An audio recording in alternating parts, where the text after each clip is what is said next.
asked that question a lot, and you know, we know modding is really important to our community, and it's important to us as well.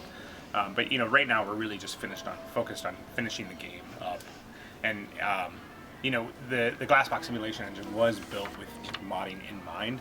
Not that we have any specific plans at the moment, but we're looking into what we can do and what we can put out to the community to make it so mods can be supported. We actually met with Simtropolis. We brought them in to talk to them a lot about sort of what mods they'd want to see and how we could mod the game and things like that. But we don't have anything to announce right now, and I can assure you that we'll be working really closely with that. So if you have ideas, you should let us know, because we really want to be able to. I mean, keep in mind that also with SimCity 4, you know, the mods, we didn't have modding support at day one. It was about a year or two after the game came out before we really had that mod support that we really wanted to have. And so it's just sort of the natural course of what happens. I mean, we've got to finish the game first. So.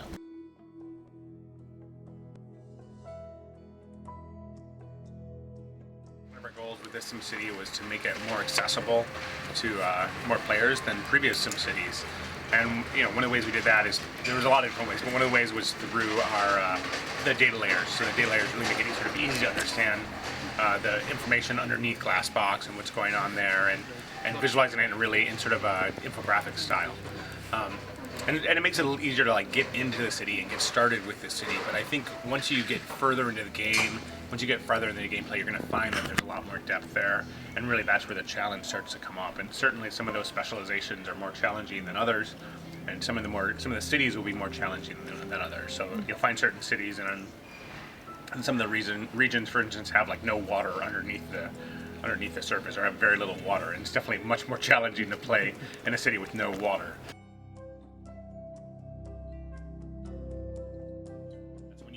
Create a new region, you'll have the option to sort of put it into a sandbox mode. And what that means is you'll no longer be eligible for the leaderboards and challenges, but you'll have access to cheats and things like that. So yes, we know that's important to people, so especially our creative players out there, we know they want that. So.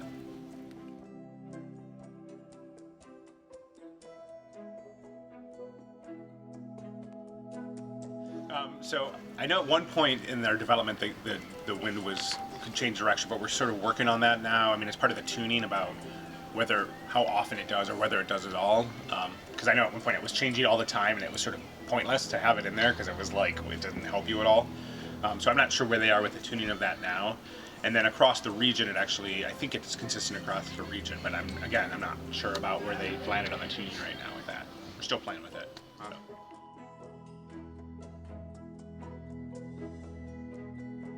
You know, the game's still in development, and so we don't expect the servers to go down. You know, we have very, very high goals about how high we want the servers to be up. I mean, of course, like any online game, there'll be times when we do updates and release patches and things like that, but we will, you know, we'll work with the community on how to time those best.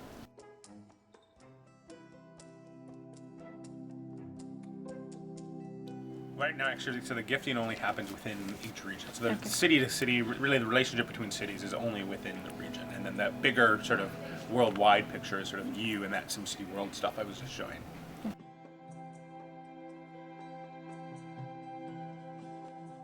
So we're aware that people want those tools. We're thinking about sort of how that's going to work and you know what that will be. There's no governor of the region or anything like that. Right now, all the cities are sort of equal, but we do want to figure out how that's going to work. So it's mostly just see how it goes, and then. Yeah, I mean, there's only so much you can. There's only so much negative impact now between cities. So I know that people are sort of afraid of griefing, but there's not really much griefing you can do. Just crime. Yeah, I mean, you can like send people a lot of crime or a lot of pollution, but I mean. Sounds fun. Yeah, it's part of the gameplay. So I think if you're really concerned about it, what you can do is make a region private and only invite people you want into it. And I think a lot of players are going to play that way. I actually think people are going to sort of use all the different options for how you can play regions, whether it be private or solo or even open regions. So if they have opened up the region to be a public region, you'll be able to just browse through all the games that have been created and just pick one and join that if you want.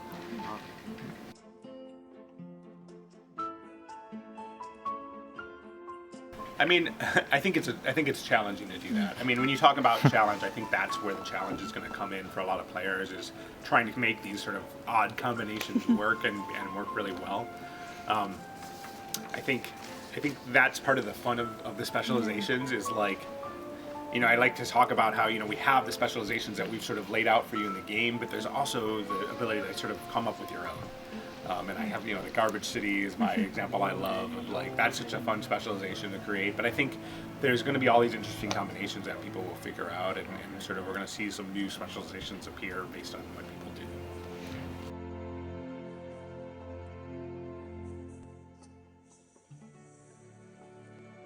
Yeah, you'll be able to see it in their city. So you can actually, as you probably saw, you can visit a city and sort of see what's going on in there. So you'll be able to see it in there. Okay.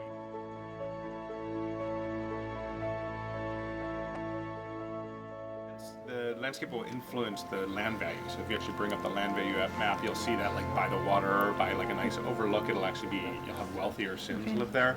I think that actually, I think land value does have an influence on tourism, but I don't know for sure. Our tourism designer and scripter would know that better than anybody else. So.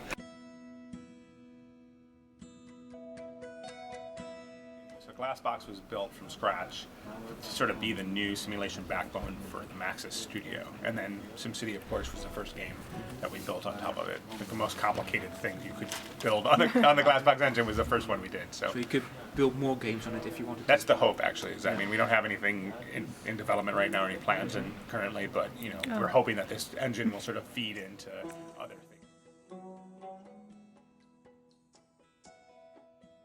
The terraforming feature would be a lot of work, and there's difficult decisions you make when you're developing the game.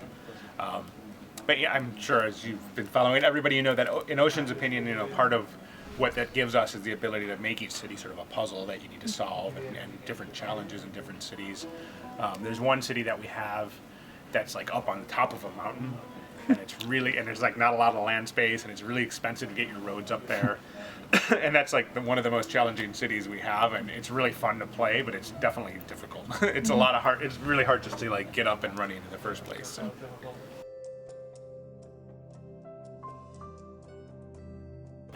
Right now we're sort of happy with the city size, and we'll see. I mean, as you guys, I'm sure you've read, there's a lot of limitations around sort of why we need to have the cities of that size, but around simulation and just the graphics and fidelity of the game.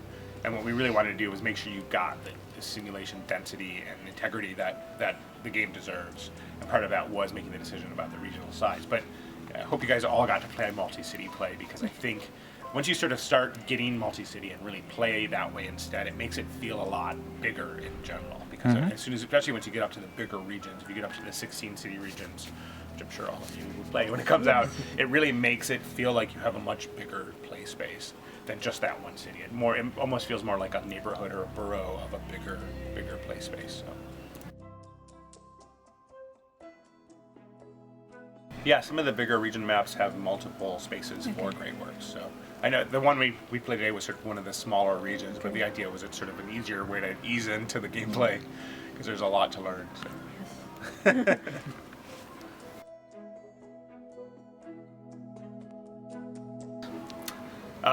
With all unnaturally aligned to whatever street they're on. Okay. So, yes, if you lay out your roads in the right way. So, but there's definitely a front to the building that needs to face the road.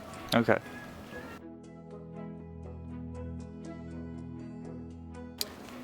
Well, not directly, but you could just make that, figure out that deal between two cities and be like, I'm going to give you water and you give me oil. So.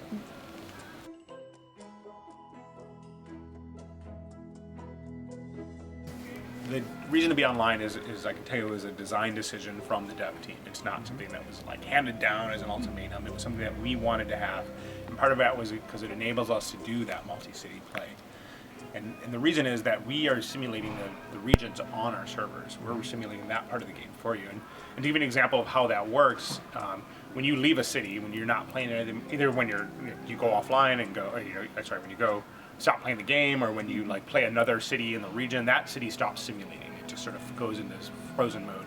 But all the things it's doing, all the resources, all the sims, all the services it's sharing, all the utilities it's sharing are still active. And so we need to simulate that somewhere. And because it's so much to simulate, we have to do it up on our servers.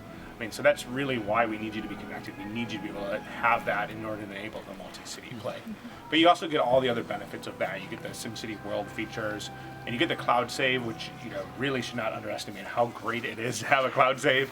I can tell you just personally. Yeah, you saw. I guess you all experienced it. Yeah. But even for me, like I'll be on at work, and then I'll be like, oh, I'm going to go home, and I'll just close the game, go home, open it up, and bam, I'm there and get in the game again on a different computer. It's like it doesn't even matter what computer I'm on.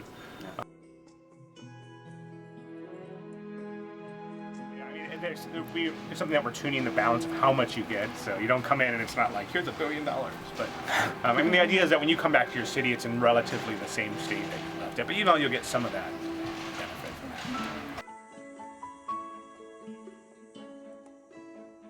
that. So it's like as soon as you sign out of Origin and sign into a different game, you'll get a different set of things. In fact, I was even doing that on the machine upstairs. And what I'm demoing on is like it was set up with a different demo account, and I was like, oh, I need to be in my demo account. So I just signed out, signed back in, and had access to all my save games and everything.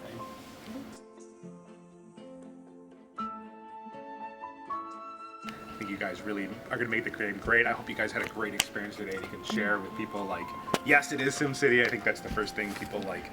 As soon as you get your hands on it, you can see that. You can feel just like, yes, this is the game that we know and love, and there's a lot to learn there, and there's a lot. It's sort of like a new experience. It's really exciting. So, very excited. I cannot wait to see what people come up with and what sort of things we see come out of it.